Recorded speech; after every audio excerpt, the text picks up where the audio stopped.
Charlie Wilks is a masterful guitarist, chess player, survivor, and pursuer of excellence. At 5 years old, after surviving multiple surgeries to remediate a rapidly progressing brain tumor, he also became blind. On today's episode, he shares his wisdom on what it means to be excellent, the value of living a life of discipline over chasing motivation, and how our passions can become a vehicle to connect to others with the awe of being alive. We do a deep dive on disability, expectations of exceptionalism surrounding it, inspiration porn, and how we can transform our experience and attitudes around difficulty, cynicism, and pain into a realistic, accepting, and ultimately optimistic viewpoint to the ultimate benefit of ourselves and others. In the link below, you can view Charlie's recommended reading, Extreme Ownership by Jocko Willink, and Man's Search for Meaning by Viktor Frankl. You can also visit his Spotify and his web store in the links below. Thanks for listening. Hey everybody, welcome to Unbreakable Radio. I am super excited to have Charlie Wilks on today. Charlie is a fellow Manhattanite, someone that I met here in town through several mutual friends, but primarily someone that I observed at the rec center, training, one of the kind of like hardest people training in the gym during my time as a trainer there.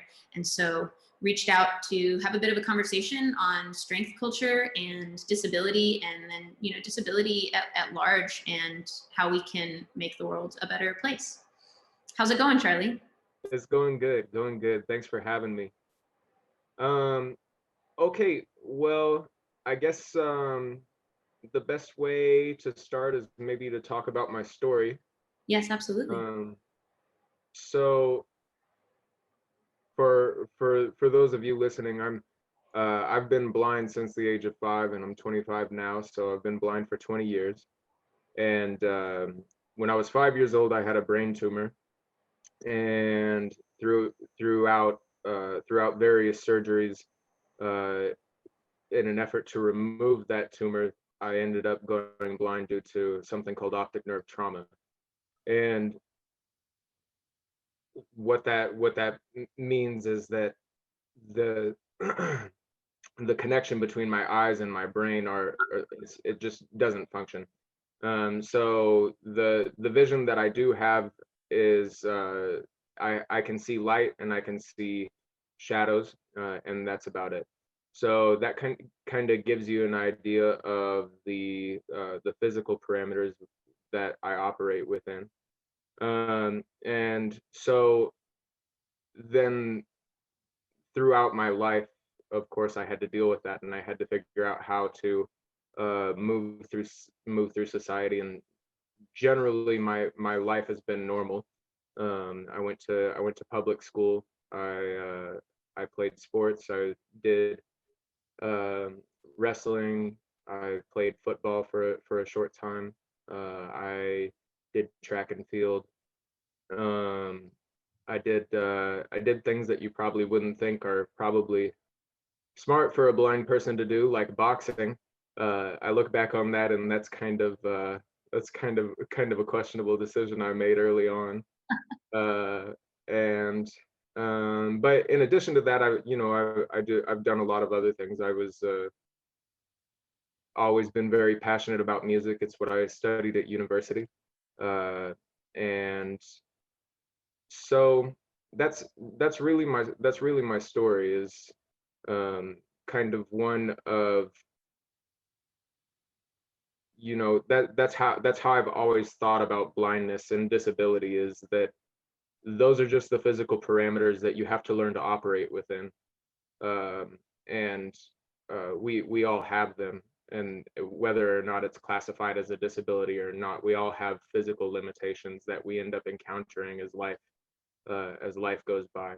And so kind of from there, you kind of learn that disability is really just differently abled, right? So that's kind of where we'll start, and I don't know what how you want to progress here, Annalise. Yeah, Charlie, I think so. I didn't realize that you had experienced a brain tumor when you were 5. Yeah. Is that something, were you already in school at this point in time when this happened, or Yeah, so yeah. I had just started, uh, what do they call that? Primary school, kindergarten, I guess it would be. Yeah. Um, and so it was the summer between kindergarten and going to first grade that really most of it went down.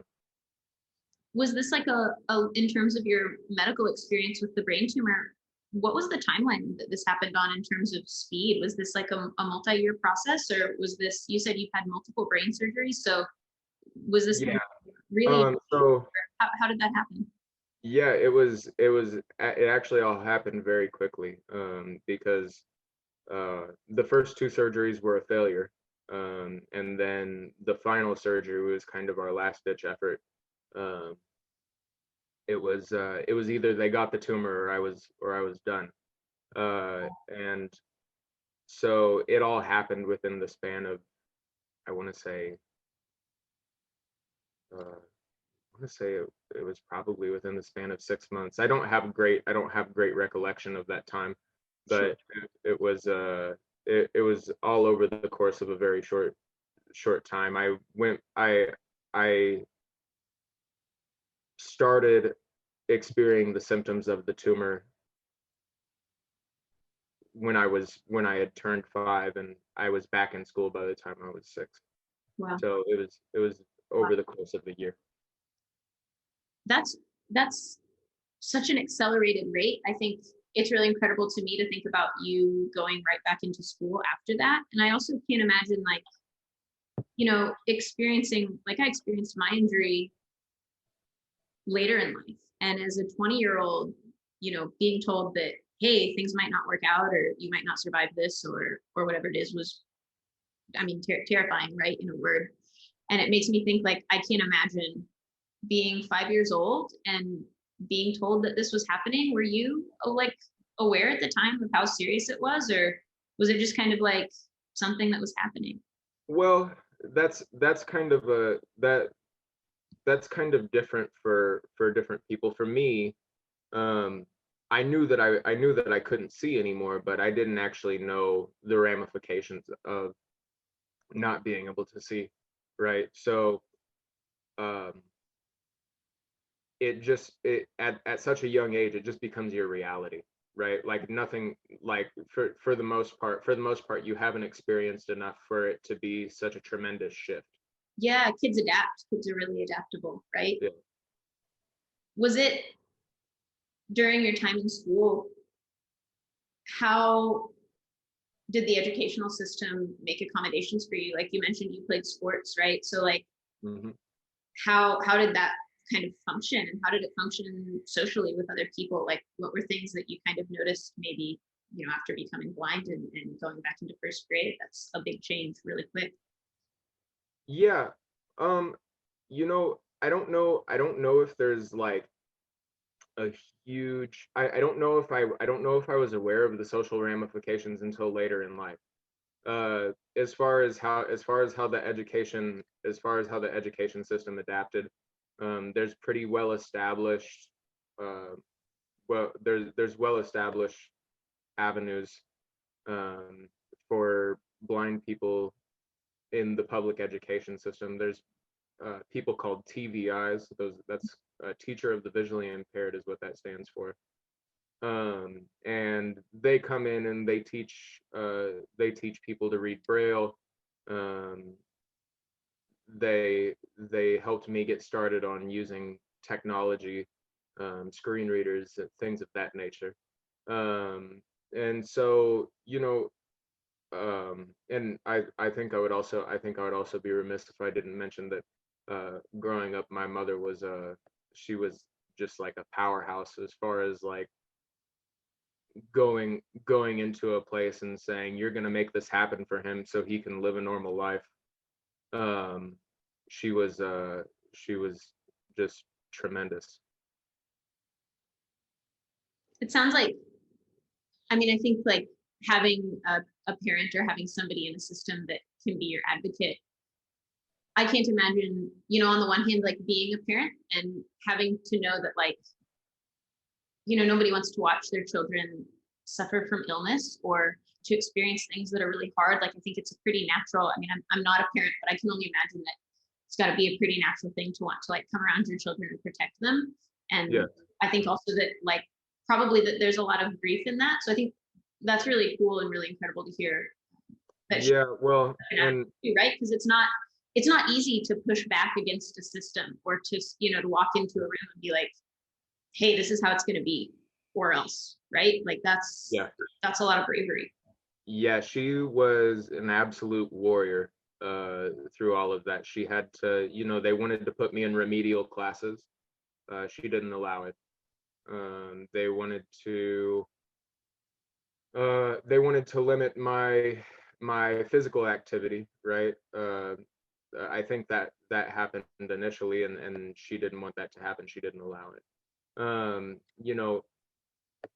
There I could talk about her and how incredible she was through that for this entire podcast, but like I think one of the things that parents do with kids who are disabled, what they do is they become too protective and they go to bat for them too much, and she managed to. Charlie, I think we've lost you. Okay. So wait, where you were talking about parents advocating for their children, and then sometimes almost like this opposite direction where children become disabled and then the parents like shelter or overshield. Right.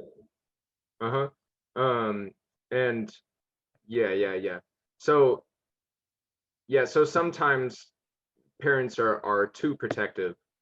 And I think what's really remarkable is that my mom just somehow struck I think a perfect balance. I have no idea how she did it. Because she was the one who signed the waivers to let me box. She signed the waiver to let me go play football, go do wrestling, go do track, all of these things. And she did it because she knew I needed the confidence builder that would be to have the autonomy to go and say, I want to try this, and then to work with the people around me and overcome my own mental blocks in order to make it happen, right? And so she was yeah, just remarkable, really just a absolute warrior about the whole thing. Well, and then ultimately it sounds like in terms of being at an early age and having this parent that advocates for you and is like, yeah man, you want to box, you want to wrestle, like all these things like you mentioned. I would imagine the confidence building, but then also like as we age and as we mature and our parents step down from their roles in many ways, then you have to become your own advocate. And if you have never been allowed to try things or do things, then like how do you have the confidence or even the skill set necessarily to become your own advocate? Whereas like I would imagine during your time as a wrestler or like doing track or like any number of these things, like you probably had to learn like what are things that I do want help with, what are things that I don't want help with, and what do I need to communicate, or how do I need to communicate about my needs with the people around me. Yeah, exactly. Yeah, and those are the social ramifications that as a child, like growing up, like being 6, 7, 8, 9, you don't really think about those things, and those aren't things that you're really aware of, but those are the social ramifications that you learn about as you get older, and as you're allowed, as parents allow you to experience the hardships of actually trying to fit into situations where you are the only one like you, right? Like I was the only blind person doing those things, right? And so I was in many ways having to blaze my own trail through all of those situations, and that experience is invaluable and incredibly frustrating as well. Yeah, I would imagine. And I think like one thing that you and I talked a little bit about prior is this idea. I think that, you know, our culture then, when a disabled person is the only one doing a particular thing, we're like, oh, look, you know, we kind of turn it into this inspiration porn Yeah. for ourselves, or your image or your abilities are appropriated as exclusively as inspiration for someone else. And I would imagine that that would feel really dehumanizing, even if, you know, like, I think that I would imagine there's a separateness from feeling like, okay, yeah, I'm maybe the only blind wrestler on the team, but also at the end of the day, you're just like Charlie and you're the wrestler on the team, right? So then Right. how did you experience that nuance between those with, you know, both internally and externally? Like, can you expand on Well, those things? it's such a deceptive thing, because when you're a kid, that feels good, right? Yeah, it feels good to feel exceptional, right? Yeah, it feels good to feel exceptional. And it's fine to be told that you're exceptional as well. Because here's the thing is I've these are kind of things that I'm figuring out only recently, is that inspiration is relative to where the person who is observing the situation is standing, right? Wow. Yeah. So when somebody outside of the situation who knows nothing about how you move through life looks at you and or looks at somebody with a disability and says, man, that is absolutely just incredible, that's inspirational, that's fine. But the catch is that when they walk up to you and they say, I just want to tell you that it's so inspirational to see you doing X, right? Yeah. there's there's nothing wrong with that, but there's an incredible amount of self-awareness a person with the disability has to be able to recognize when what they're doing actually isn't exceptional, right? Because when somebody is inspired by you doing something average, or is inspired by you doing something that is doing an activity at a mediocre level, and they come up and tell you that you're doing a great job, if that's from a place of coming from a genuine and honest place, that person that's fine for that person to have done that. But the onus is then on you as the individual who's being told that, to be able to be honest with yourself and say, I know what level I'm performing at, and I'm not going to change the standard of excellence for myself, right? So that's what's so deceptive about the world around you, the, you know, for lack of a better way to say it, the normed world, right? Yeah. When they look at you existing outside of the norm, and think that it's inspirational that you can do that, well, it is inspirational to them because that's their frame of reference. Sure. And but you know, that's just kind of that's just something you have to accept. So you have to be able to take ownership of that situation, and take ownership for what is actually your level of excellence. And kind of, it sounds like defining that for yourself rather than allowing other people to define it for you. Right. Well, and so this is something that people who are disabled from the time they're born versus people who are disabled from some point later on in their adult life, this is something that there's a differentiation here, because people who are people who are disabled from the time that they're born are being told that they're inspirational, from the moment that they can understand language, right? Yeah, absolutely. Even if what they're doing uh, is less than excellent, right? And that's damaging in the extreme. And on the flip side of that, though, you have people who are disabled later on in life, and they have to totally retool their entire way of existing, like figuring out like what's happening, you know, like they have to unlearn everything and relearn new ways of doing things, and that is exceptional, right?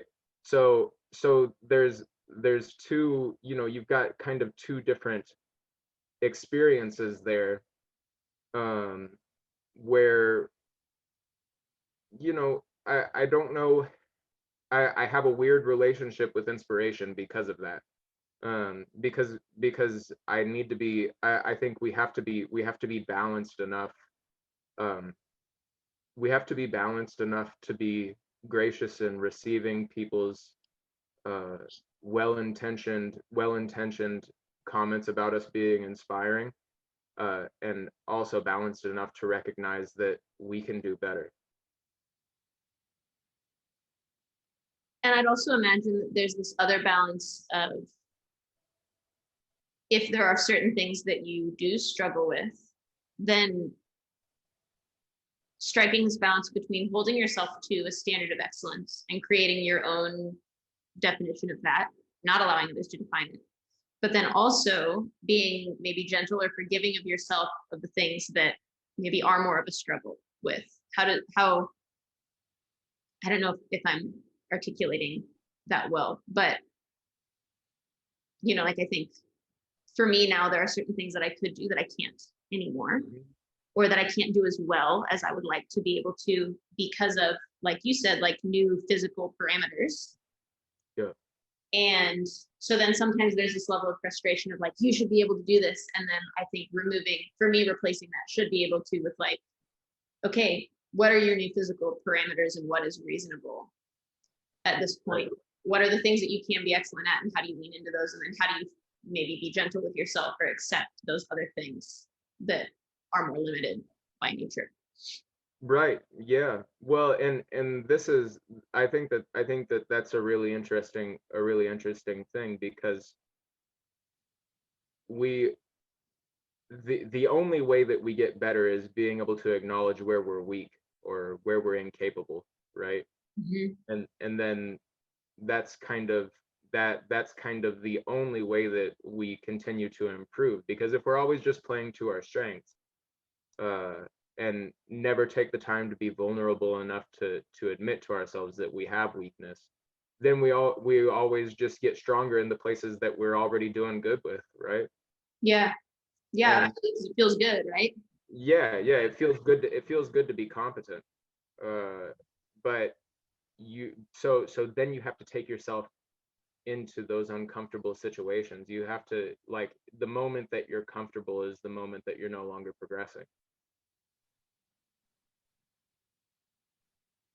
One thing that I've always thought about in terms of like excellence, like you said, right? It's like if we're existing in our comfort zone, then we're not in our growth zone. And there's a book by a woman named Angela Duckworth called Grit, where she talks a lot about, you know, what you just said.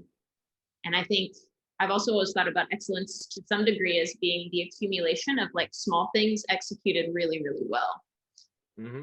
And I think one thing, just in you know, being around you and my time working at Boostum and watching you play music, is like, you are excellent, beyond excellent at playing guitar. And I'm not sure you play other instruments as well, correct?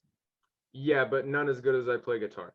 Yeah. So I mean, like arguably, I think of all of the people that kind of like passed in and out of those Sunday jazz sessions at the bistro, like, you are beyond excellent at guitar, and not beyond excellent for, you know, like, oh yeah, you're really good at guitar for a blind guy, but like, you are one of the most incredible live guitar players that I've heard here in town.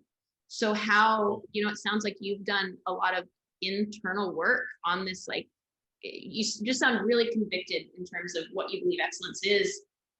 What is it about you, or, you know, what things do you think have led you to accumulate this like drive for excellence? Because I think that like some of us have that, and some of us don't, and maybe some of it can be learned and maybe some of it's innate. So like, what has that process been like to you? Because I think that's something that you know, okay, like I'm really nerdy about weightlifting, but more than anything, I think it's really exciting to see people that strive to be excellent at whatever it is that they're passionate about. So what is it? Yeah. How has that journey been for you? Like what do you think has caused you to develop such a drive for exceptionalism? Well, so there's, I think that there's multiple facets to that question. So in my own personal experience, like what things in life have given me uh the mindset to pursue that level of excellence. It was, I think well, okay, so here's a story. This put it in great perspective for me. And it was 3 years ago, I think it was. And uh it was actually a kid, about 8 years old, like said this sentence. It was two kids, in fact, and they said similar things, but they said them in different ways, and it really put it in perspective for me. And it's this. So I'm a chess player, and so one of the things that I do is I'll go and teach kids to play chess. And um, I've gone and studied at the Karpov School of Chess, um, in Lindsborg, Kansas. And while I was there, I was playing some just like ridiculously good chess players, and they were kids, just absolutely monstrous. And they made me feel terrible about myself. But like I don't know how to tell you how demoralizing it is to have been playing chess for 15 years, and then an 8-year-old kid who's been playing for like 2 years just come and whoop you. Yeah, can't But imagine. but during that time, I was playing a game against a kid, and he said to me, you're really good at chess for a blind guy."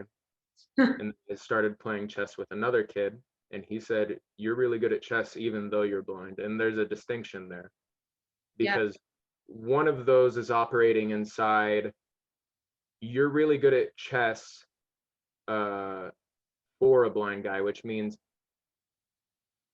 you're better at chess than most blind people, right? Then there's even though you're blind, which is you're good at chess despite what your physical limitations are, right? So that story, that moment when I was confronted with those two statements side by side, man, it was surreal. It was it That moment made me realize that excellence is excellence always, Yes. right? And so when I had that experience, that really brought some clarity to the situation for me. As far as how it applies to guitar now, as far as how it applies to music, um, I love this idea. People are always talking about motivation, um, Mm. and how I'm just not motivated today. I'm not this or that. Um, and we have a focus on motivation when our focus needs to be on discipline, because motivation is what we feel when we reap the positive rewards of making the decision to be disciplined, right? So one is within our control, the other is not, right? And so and being disciplined is hard, it's painful. And so with guitar, I had to learn to be disciplined. And uh, learning to be disciplined in one area allows you to learn to be disciplined in every area of your life. And so whether that's weightlifting or music, wherever you start, once you learn the value of making the decision to be disciplined, um, that's where, that, to me, that's the key. Yeah, wow. I think you've touched on so many ideas that are resonant, to start, I guess, maybe to work our way backwards. Like, I've always kind of been a big fan of this idea, which is that like how you do one thing is how you do everything, which is something that, which is like something that I notice in myself, or that we notice in training clients or in playing music or whatever, which is that like, and I don't know if this is something you experienced, but like you said, like once you develop discipline in one area, it transfers over to other areas. And I think that, I find the same experience with training, right? Which is that, okay, when I'm really disciplined in the weight room, I'm really disciplined with my nutrition, and I'm really disciplined then with my schoolwork, and then with my ability to be competent and show up at my job and to give everything that I have. And that when we start to allow ourselves to slide in one of those, typically we start to slide in all of them. Yeah. And then that feeling, right? Like you said, okay, when we're really disciplined, then you reap the reward. And that's when you feel motivated. And that feeling is fleeting. And I think we almost get this, we get in these feedback loops to some degree, right? Which is that discipline begets discipline, and lack of it begets the lack of it. And likewise, rather than resulting in motivation, lack of discipline results in demotivation. And those spirals, we can be captured in those spirals in any area of our lives, or multiple areas of our lives simultaneously, depending on which direction that we're pouring ourselves into. I think also what you said in terms of, what the two children said to you, which is that, wow, you're pretty good at chess for a blind guy. I think, how you said, like, it says, okay, you're pretty good at chess compared to other blind people. But I think it also speaks to something about expectation on behalf of the person making the statement too. And there's some research out there that shows that like people quite literally become, to some degree, what is expected of them in the social setting that they're in. So like, this is something that I think a lot about as somebody who's given the privilege to train other people, which is, if you have a client come in and you don't think very highly of them, then you're not going to put effort into coaching them, and you're not going to foster positive things in them as intensely as you might if you believe that they can get better, that they can achieve what it is that they've set out to do. And so I always try to be really mindful as, an employer and as a coach, like, that my heart is always oriented towards having high expectations of these people, but not only having these high expectations, but believing in their capacity to do these things, and to not limit them by my expectation, right? Mm-hmm. I think that drive for excellence also, like, whether it is, or I think maybe a component of discipline for me, or the thing that underlies discipline sometimes, is drive. And I don't know if I have a good definition or between the difference, right, between drive and discipline, but drive being maybe this more underlying, not necessarily emotional component, but values component, or, individual values, if that makes sense. So do you feel like you have kind of a value set that underlies your desire to be disciplined?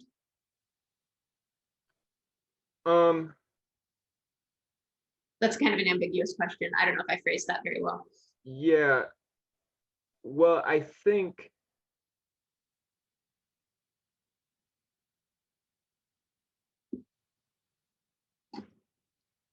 so it seems like what you're hashing out is that there's kind of three parts to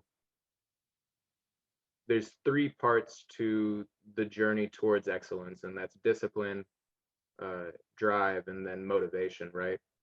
Yes. So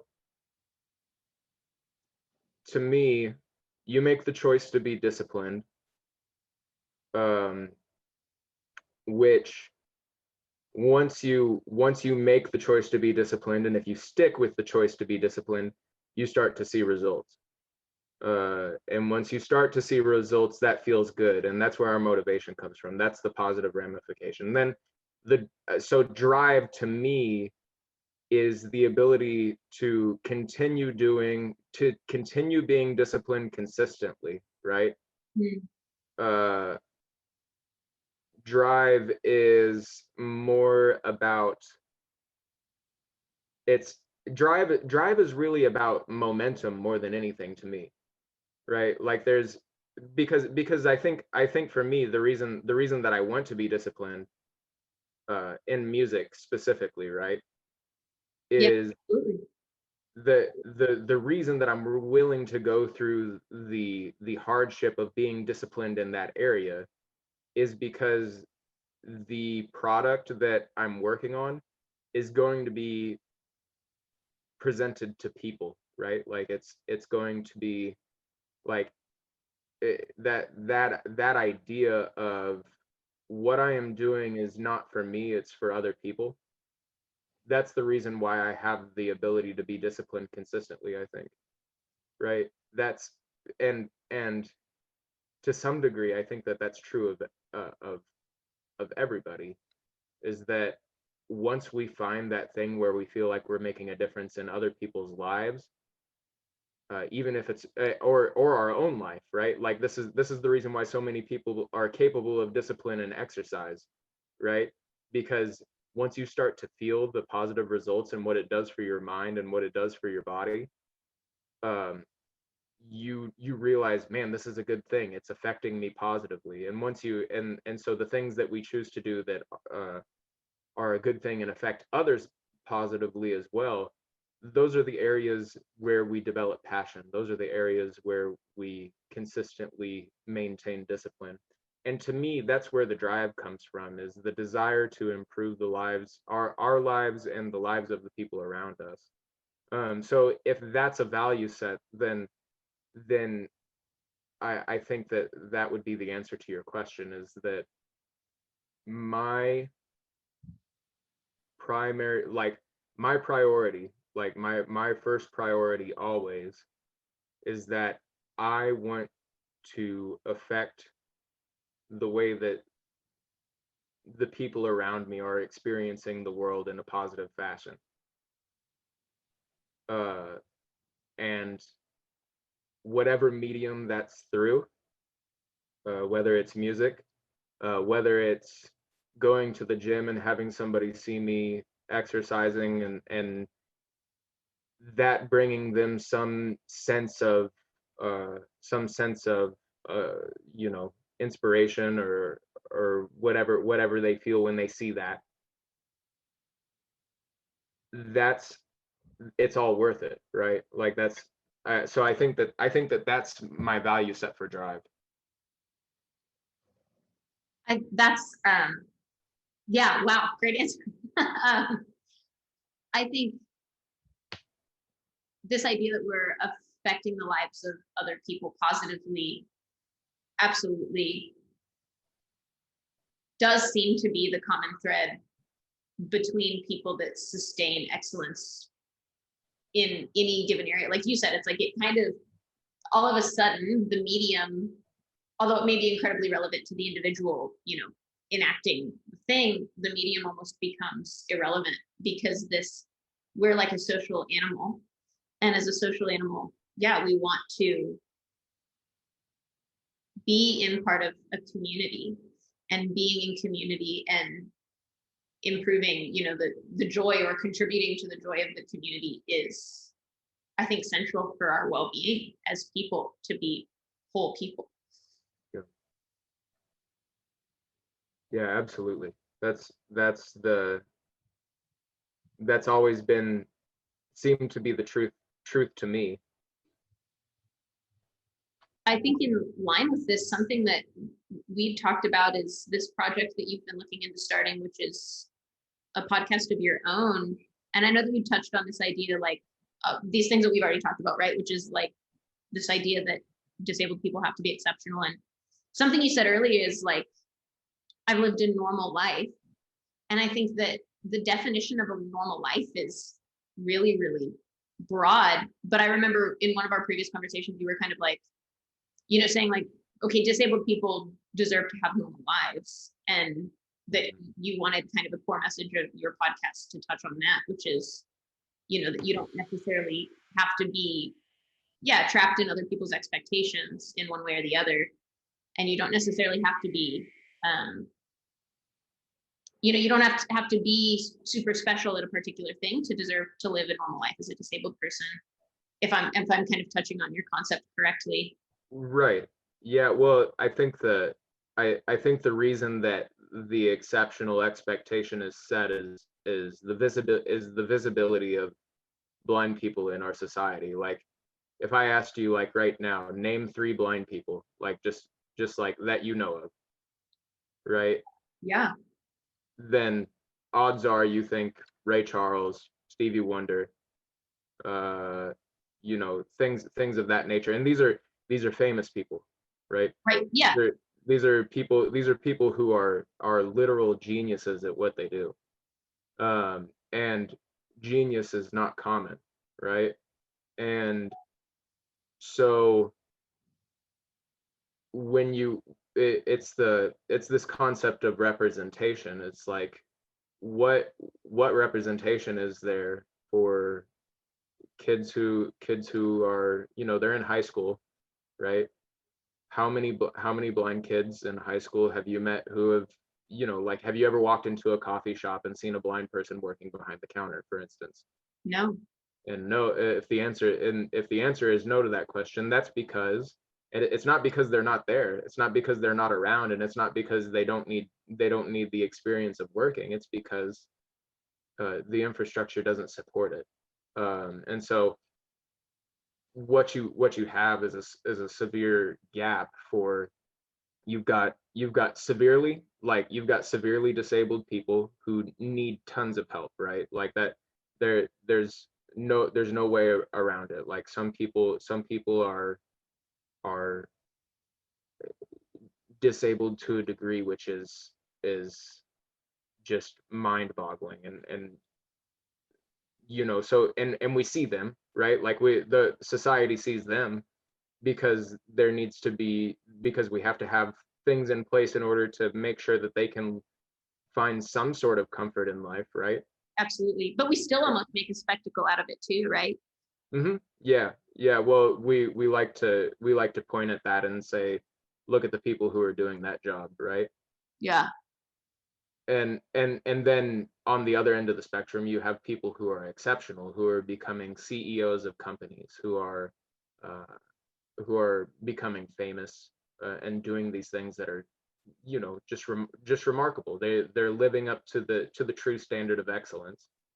And then you have this huge portion of people in the middle who are average, and that's not to say that they're like, I'm not talking down on that at all. Right. Yeah, we're not assigning value, but I know what you mean. Yeah. But what it is, so where is their place in society? And the answer to that question is that there are places that the government mandates that have to be set aside for them, right?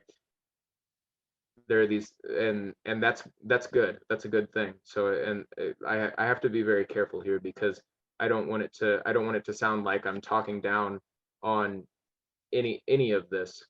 But what we have are these kind of fenced off areas that are federally mandated, where these people go and they work their jobs, uh, and they make a living. And it's not that these people don't have dreams, it's not that these people don't have passions, it's that they haven't been fortunate enough to be exposed to the ability to pursue those things. And so they find themselves in these areas that have been set aside. um, and so there's no occupational flexibility. There's no room for exploration. Because, like you said earlier, the infrastructure currently doesn't support it. Yeah, Doesn't. exactly. One of my other friends lives with blindness as well, and I know something that we've talked about too is that the unemployment rate for blind folks is colossal. Yeah, it's huge. And I think,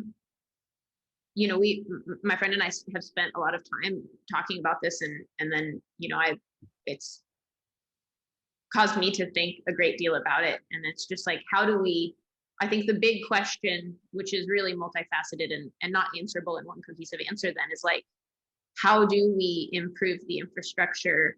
Is it through more federal mandates? Is it through social education of, like, hey, this is a coffee shop, like a blind person applies to be at your coffee shop and you turn them down because they're blind? Or do you say, like, we're gonna make this work for you and we're going to create accommodation? Like, there's no easy answer, right? Like, how do we carve that path? And so what I can tell you about that is, so I've been unemployed for a while now, but pursuing music. And so the employment issue for blind people is, and for people with disabilities everywhere, I think, is that there are federal mandates in place that these places have to make adaptations for you. But when you walk in and you apply for the job and they call you for the interview, and somebody else who doesn't have a disability has also applied for the job, they get called for an interview. We almost 100% of the time go with the path of least resistance, right? Yeah. And so the preference will go to the person who is not having to function with a disability. And they won't say that. They'll just say that somebody else was more qualified, right? Right. Yeah. And so that being said, that idea, while it is true, also fosters a spirit of suspicion and a spirit of cynicism, which is not advisable in the person with the disability, right? Because, like, you just start to see it everywhere. Like, you start looking for it because you're fed up with the whole thing, right? And so you have to be careful when you're talking about this, especially with, like, so I mentor a lot of kids, and this is something that they all experience, and you have to find your way through that. You'll experience this time of cynicism, and one day you wake up and you're like, man, I'm damaging myself, right? Like, I'm doing more harm to myself because I'm suspecting people of prejudice than the people who actually exercise the prejudice did to me, right? Because the world just becomes this bitter place for you. Yeah, it becomes almost a situation of, like, the world is wounding, but then we go home and, like, pick the scab and make it worse, right? Mm-hmm. Yeah, exactly. Between acknowledging, like, yeah, that was really wounding, undoubtedly it was painful, but, like,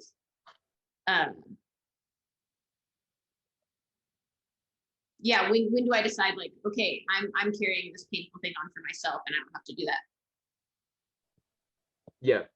Yeah. And I mean, it's it transcends disability, right? I think that's all staying situation. Yeah. Like, it's prejudice of any kind, like, and this is the thing that is so interesting about this discussion, is that everybody, as their life continues, is going to experience adaptations to their physical capacity, right? As they get older, they're going to become less physically capable. It's the nature of deteriorating, right? And so we're all going to experience it. Some of us are just experiencing it in, before our time. right? And elderly people also have occupational troubles, right? Like there's just all this stuff. We have to realize that none of this is unique to people with disabilities, and it's really, when once you put it in that light, you're not just trying to help one societal niche, you're trying to help everybody. And you're helping them wake up to this idea. I mean, to some degree, I always joke that, like, if people thought about the fact that when they get to the end of their life, they die more often, they'd be happier. Mm-hmm. And I think that's a bit morose, and I'm over dramatizing it. But I think that, yeah, like Father Time wins out, and some of us experience more of that limitation sooner. But maybe to some degree, yeah, it gives you this capacity to work through these things early in life and to create a more robust skill set, and maybe to experience even difficult things with more joy as you kind of come through that place of cynicism and wake up on the other side of it. Yeah.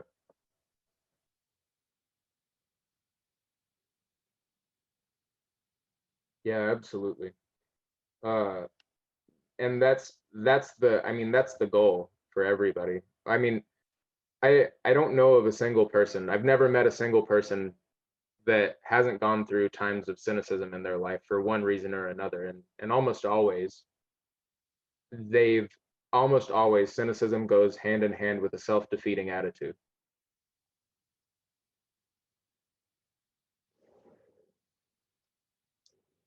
What do you think for you?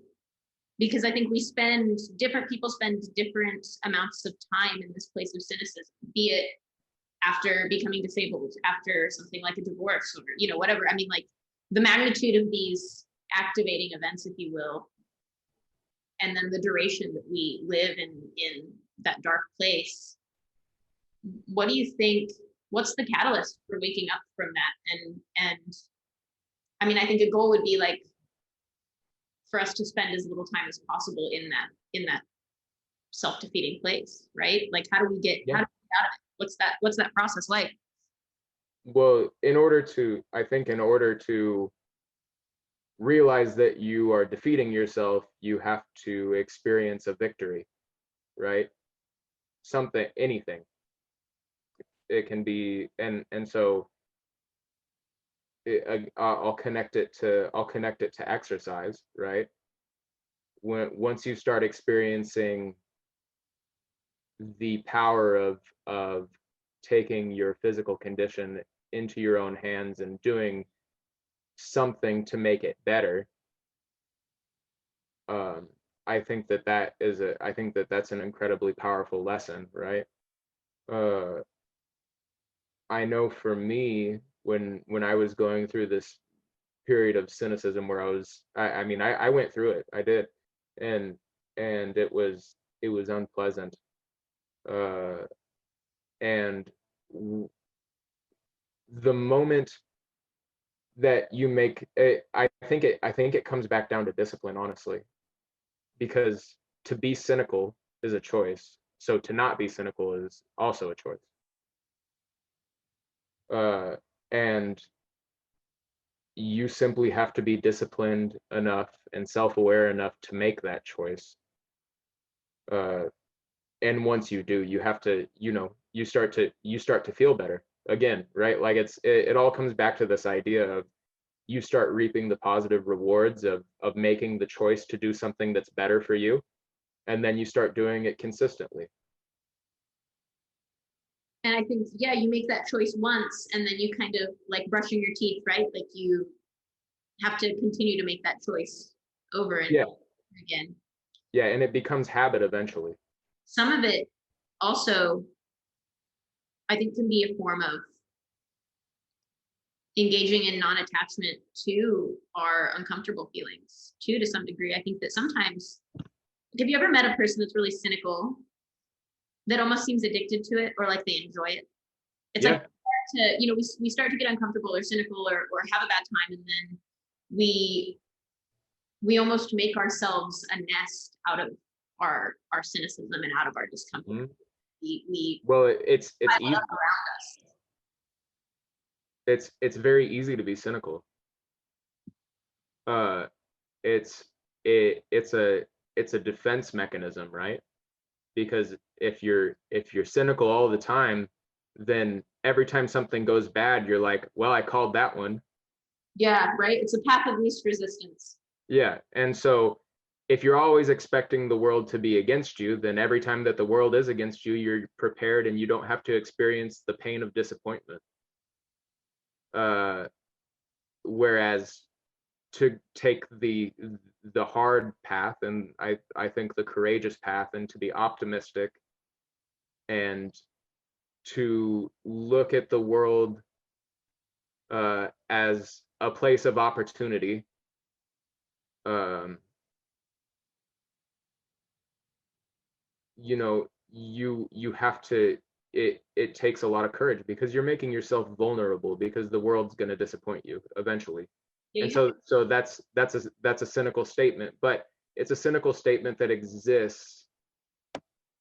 It exists within an optimistic outlook, right? So an optimist uh, acknowledges that disappointment will come, failure will happen, uh, but you're still going to give it your best shot because something good could come out of it. And again, like cynicism about your worldview is the same. Those are the same people who make excuses not to take care of themselves. and then I think that ultimately that path leads us the choosing to not be vulnerable and choosing that path of least resistance leads us into, I think, at the end of it, in a lot of ways, more pain and suffering than this kind of wholehearted or open-hearted, vulnerable way of living, which is based, I think, deeply in rooted deeply in reality, which is, like you said, that yeah, we will experience pain and difficulty and heartbreak, and that we're not looking for those things, but we know that when they come into the door, like they open the door and enter our lives, whether we want them to or not, and then that we can say, okay, I'm willing to be vulnerable enough that I'm willing to risk getting hurt, and then to pick myself up and keep going. Yeah. Because of some pursuit of greater joy, or this pursuit of improving the lives of others, or being part of the community. Yeah, exactly.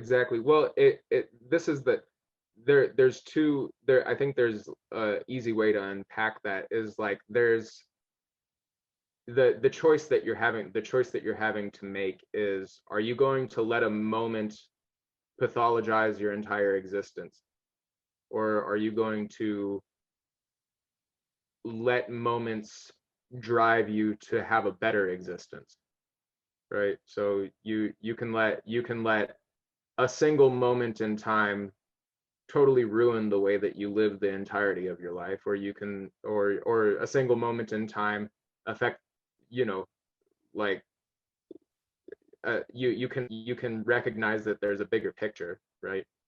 So to me that's what wakes you up from cynicism, is that this was a moment in time, and rather than saying, well, this is terrible and it's totally just wrecked the big picture for me, you have to be able to say, well, this is terrible, what did I learn, right? Like every time you feel that terrible feeling, it's because something that you didn't expect came along. And when something that you didn't expect came along, that is an opportunity for you to learn what to expect in the future, right? Absolutely. So I think that was for me, that, and this is recent for me, by the way. Like I'm just now coming out of the slump from trying to find job opportunities. So when you experience that slump, though, like you really have to, there well, first of all, like I couldn't have done it without being surrounded by good people, first of all, right? Yeah. Like that was the thing. And I was very fortunate to have been pursuing music prior to this, because I was very invested in my community already. And so I had people.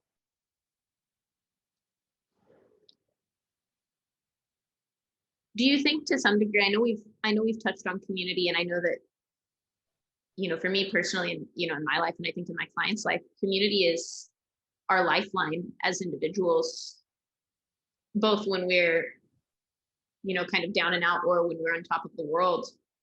But I think in listening to you and in processing these things, one thing that it kind of brings to my mind, and maybe this term is, I don't know how appropriate this is, and religious affiliation or spiritual practice explicitly aside, to some degree, this mindset is almost a deeply spiritual place. Hmm. Well, there's a reason why religion has persisted, right? And it's because it's a structured community experience, right? uh and I and that sense of community is essential. You know what I mean? Like there are very I don't think there are very few things that we have created as far as like social structures. There are very few things that exist that don't have a deeper purpose than we maybe realize on the surface. So the act of going to church, uh, going to a mosque, going to a synagogue, uh, any place of worship, um, you find yourself that the reason why religion is powerful, uh, is that you set aside a time to go and be grateful for existence. First and foremost, that's why you're there. And then you also put yourself in a position to be surrounded by other people who are also there for that reason and want to help you along that journey, right? And so when you break it down into like it's an incredibly powerful social structure. uh and this is and music, the same thing, right? Like music, artwork, when you're surrounded by people who are simply interested in experiencing something that they take joy in, uh that is uh that makes you feel like there is meaning. You know what I mean? Yeah. So And it's also like, I mean, I think, like you said, right, like going to church or sitting down in a mosque or whatever it is, I think we can also expand it into like, maybe for you, this is playing guitar, or for me, it's like training people. But like all of these pursuits or our passions as individuals, yeah, they almost become like an act of gratitude or an act of worship, and also a way for us to love ourselves and our lives, but also our community. absolutely. Like this is the like we're like starting to like we're drawing parallels between just coping with this idea of existence and uh existence coinciding with hardship, right? And disability, right? So like there's kind of it's so incredible because everybody, like, to exist is to suffer, right? Like that's just the plain and simple of it. We're going to suffer as a part of being conscious. Pain is We're also going to have joy as a part of being conscious. And so, like, uh, there's a really great, I was reading this book, I think it's called Pillars of Hope.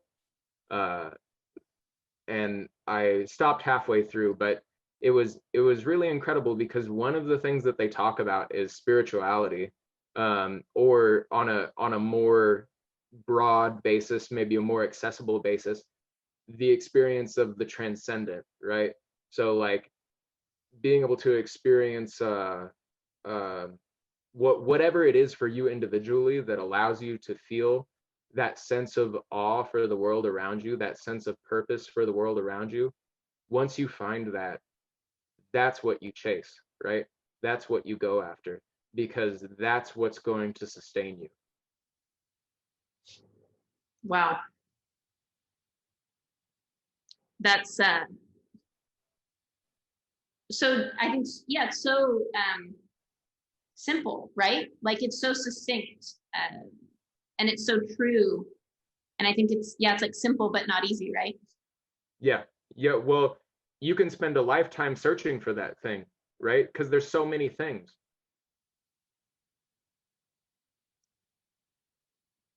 And I think that this is probably a corny parallel, but have you watched the movie Soul? Yes, I have. I love it. I've watched that movie 3 times, and it is an animated children's film.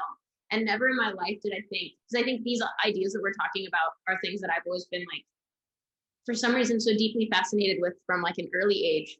And I feel like, yeah, there's world religion, there's books, there's meditation, there's philosophy, there's all these things try to touch it.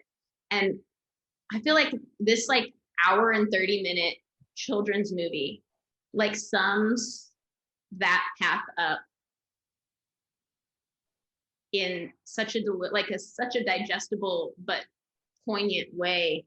And I think that's, yeah, it's just like the way that you phrase that really drew kind of the imagery to mind. I think along those lines, I feel like I could talk to you about this stuff for probably just about forever. Yeah. We are probably drawing towards the end of our hour. I know you mentioned the book Pillars of Hope, and you shared so much wisdom with us, I mean, throughout this entire podcast, right? But is there anything, as we draw to a close, like that you're reading or watching or listening to that you would like to share with other people, or along those Yeah. lines? So I read a lot of things. I think the right now what I've been reading there's 2 books.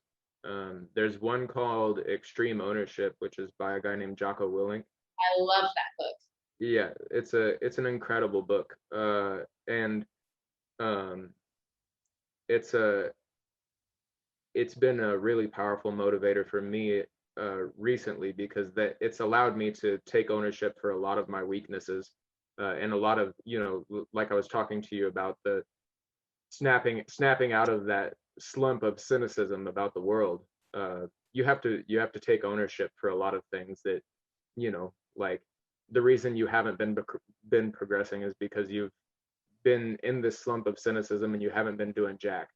So take ownership for that and start working again, right? So that book has been incredible, been an incredible inspiration to me. And then I recently started reading a book called Man's Search for Meaning. It's by a guy by the name of Viktor Frankl, and he's a Holocaust survivor. And in this book, he details his time in Auschwitz, and talks about these stages of what it like. He breaks it down into 3 stages of experience. There was the shock and the denial of initially uh, being put into the camp, and then he talks about the apathy which followed, and then he finishes it so incredibly beautifully. It's by talking about how in the midst of that apathy and in the midst of this pain, he started looking at the world differently. He started seeing beauty and wonder in things, something as simple as he details this one scene where he's digging this trench, just this grueling labor, where if he stops digging, he will be beaten. And then a beautiful bird lands on this mound of dirt that he's been working on constructing, and he is struck with wonder and he's struck with awe. And he talks about other ideas. He talks about his wife, the just that in the midst of a many miles long march, chained together, he turns his mind towards his wife and finds that same sense of beauty and awe in the world again. But all of that to say, I think that's really shaped a lot of what I've been saying about optimism in the face of suffering, right? Yeah. And it's something, and again, it's not unique to the disabled. We as soon as we are born, as soon as we exist, everybody in this world will go through their own version of suffering, and we all have to find that moment where the bird lands on the mound of dirt and we're struck with awe. There's a really great quote. I'm forgetting who said it. The reason the quote is this: the reason that we don't see God is because we don't look low enough.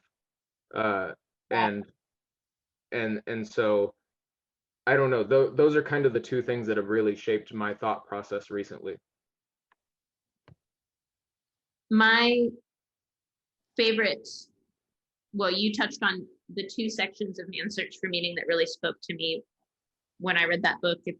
But I think one thing he said somewhere in the book, and I don't remember at what point, Viktor Frankl, that is, he said, what is to give light must withstand burning. And I think what you said, which is, yeah, people don't find God because they don't look low enough. That's such a beautiful sentiment. And I think, yeah, we're always expecting to find this sense of transcendence in something exceptional or something happy. And I think, ironically enough, probably where we discover the most joy or the most awe or the most gratitude is in those most difficult moments imaginable. Yeah, absolutely. Charlie, I like to end the podcast with asking people what strength means to them. And I think in many ways you've answered this throughout the entire thing. But if there's anything else that you'd like to add to that concept. Yeah, I mean, to me, being strong is being honest enough to admit to yourself where you're weak. So I think that really sums up how I feel about it, because if you wanted to make an analogy to exercise, if you had somebody who just went in and practiced bench press all the time, they'd get really good at bench press. They'd get really good at whatever movement they were doing. But ask them to function in any other situation, and it's not going to happen. It's just kind of it's a really counterintuitive thing, to allow yourself to look weak in order, and to step into arenas where you must be weak in order to improve your strength, like on a holistic level. Wow. Thank you. That's, I think that's, yeah, it does sound counterintuitive, but I think that's exactly what I needed to hear, probably, and what I think all of us need to hear. Charlie, thank you so much. This has been such an enjoyable time to talk with you and to discuss these ideas. And I feel like even in this brief conversation, I've learned so much in talking to you. As you know, you pursue this podcast and as you pursue any future things that you'd like to share, we'll continue to update the episode. I'll put links into those books that you recommended, Extreme Ownership by Jocko Willink and Man's Search for Meaning by Viktor Frankl.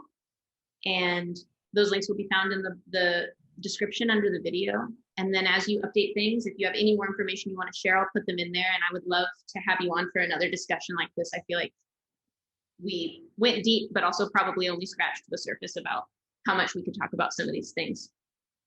Is there anything you'd like to add before we sign off? No, thank you again for asking me to do this. I really enjoyed it. Yeah, absolutely. Thank you so much, Charlie.